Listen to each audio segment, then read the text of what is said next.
Hi, Morse. Welcome back to the More Weekly, where we bring the latest updates at Alhambra High School. I'm your co-anchor, Sochi. I'm your other co-anchor, Amy. Hey, Sochi, what is your top 5 artists?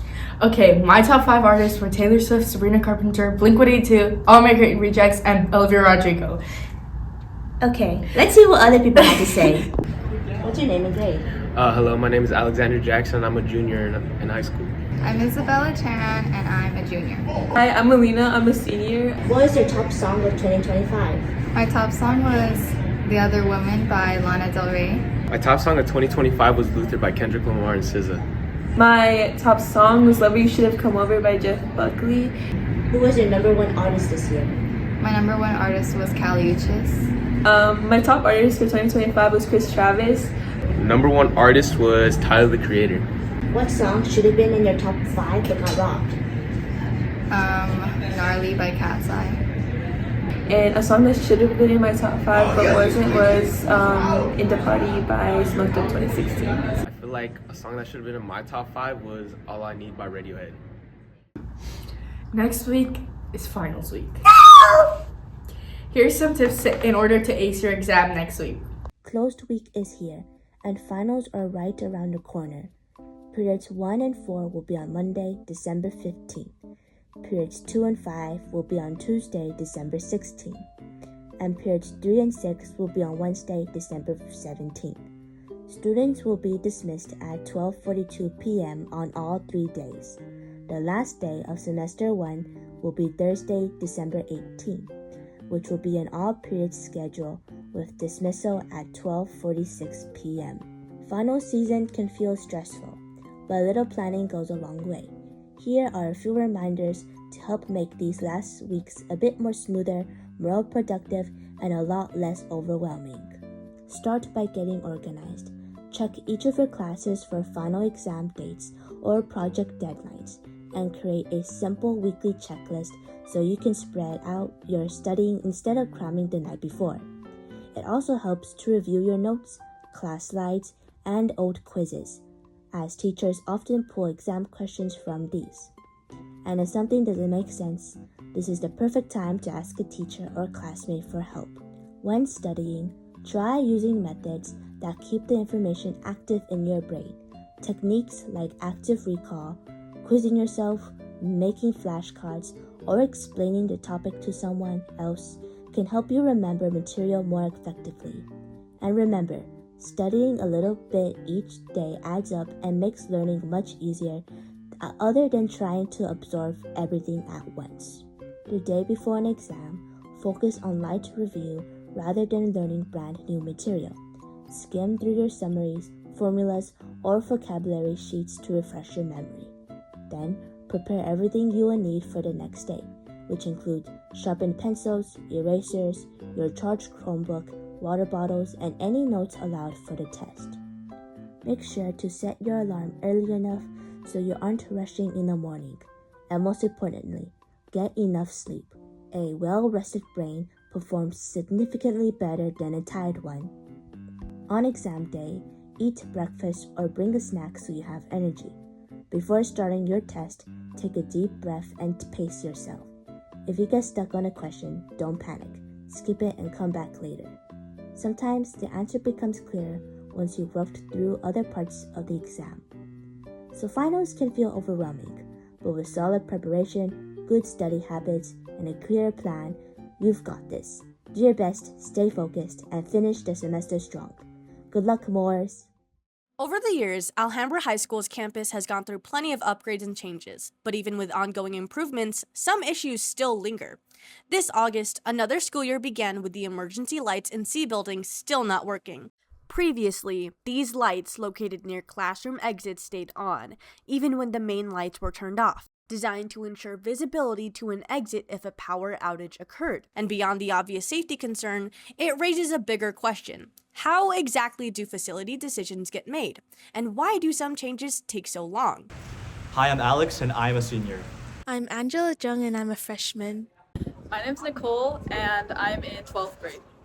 Hi, my name is Emily Jise Sizemore. I teach Japanese language and I am the World Language Department Chair. My name is Kristen Keenan. I'm an English teacher here on Alhambra campus. And in addition to that, I'm also our ATA, or Teachers Union. I'm the segment director for our campus.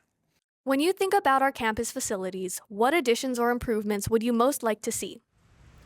An improvement I would most like to see would be, I guess, extra funding towards maybe athletic facilities. I'd like to see improvements of the lockers, especially like when we go change because they're pretty rusty and I see a lot of gum. I think the bathroom situation could be improved because every time we go in it's a little bit dirty. Definitely a better kind of system for handling maybe Wi-Fi outages, because I know that the other day it affected the entire district. I really wish that our emergency lights in the C building were fully functional. It's been going on 2 years where it's not.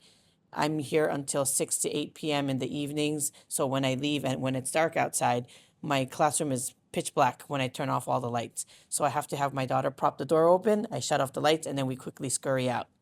So that's scary. For many students, it's not always clear how to speak up about problems or suggestions. And for teachers, even when concerns are submitted, the process can stretch on before anything happens.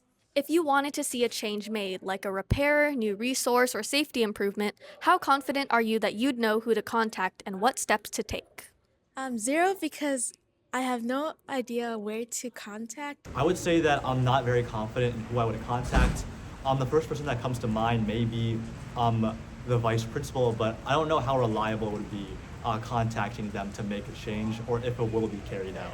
So for me personally, I know who to contact and the people to contact, but I could definitely see how a student that maybe isn't so connected to these organizations like PTA or other clubs around campus maybe doesn't have a way of being able to contact these people. The Business and Activities Office is the one to contact for any sort of structural repairs. Ms. Botros and her staff work really hard to make sure things happen. If it's something that our maintenance staff can fix themselves, it'll get done. You know, I'm very confident about that. Mr. Gray is very good about that. But if it's something that it requires more staffing, more funding, that might take some time. And it involves district personnel. So then it becomes a longer process. To understand what happens after a repair request is filed, we reached out to Mr. Gray, the head custodian who oversees our campus facilities. Typically, the process is staff submits the concern to me or front office, I confirm the issue and submit the work order, and then district maintenance receives it and assigns a technician. Mr. Gray showed how the requests are prioritized following this structure: safety, instructional impact, operations and cleanliness, long-term projects, and event-driven needs. As for the ongoing issues with the C building lights, Mr. Gray noted some of that comes down to how much it will cost and if the new equipment required new construction for a new structure and for rewiring. Both of the last two items now require the building to be vacant, which is planning.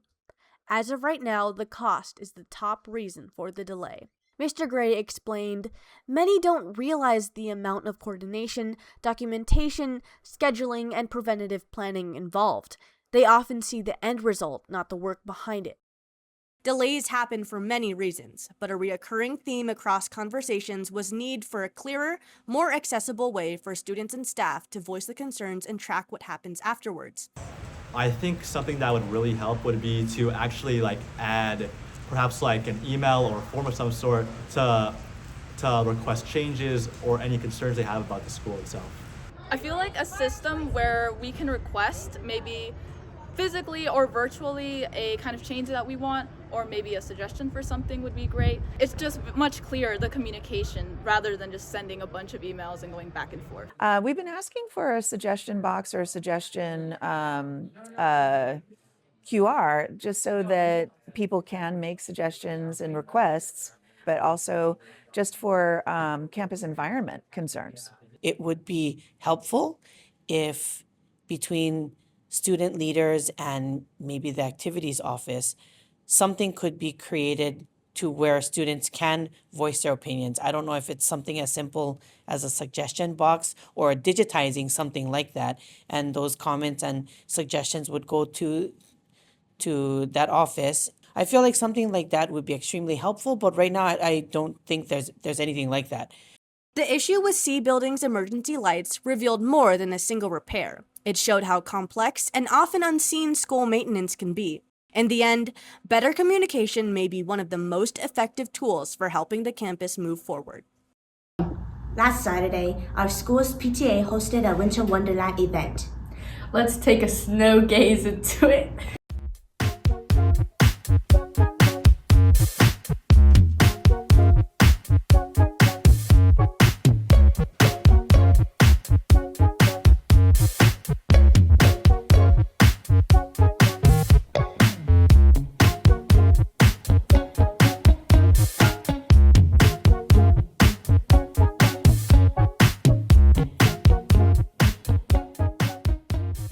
Hi, my name is Beverly Coe, and I'm the Alhambra High School PTA president. Hello, my name is Melissa Torres, and I am the Winter Wonderland chair. Can you briefly describe your role as PTA president and what responsibilities you oversee? So I oversee a little bit of everything. Any events that we have on campus, I ask the students, what activities they like on campus. And it's basically just being inclusive to everyone that's here. But then also the best part is working as a team with my fellow PTA board members. Because, like they say, teamwork makes the dream work. What is this event for? This event is for the community. First of all, PTA raises money throughout the year, and we use the money to give back to the community and bring the students to the basically entertainment for free. We have student clubs who host most of the booths here where they're able to raise money for their club. PTA does not ask for one penny, and all we do is try to help the student clubs find ways to be able to raise money for their club. We have free train rides, we have free face painters, we have free balloon twisters, which is all entertainment to entice the community to come and support our student clubs as well. How did the PTA work with students, teachers, and club advisors for Winterland to be possible?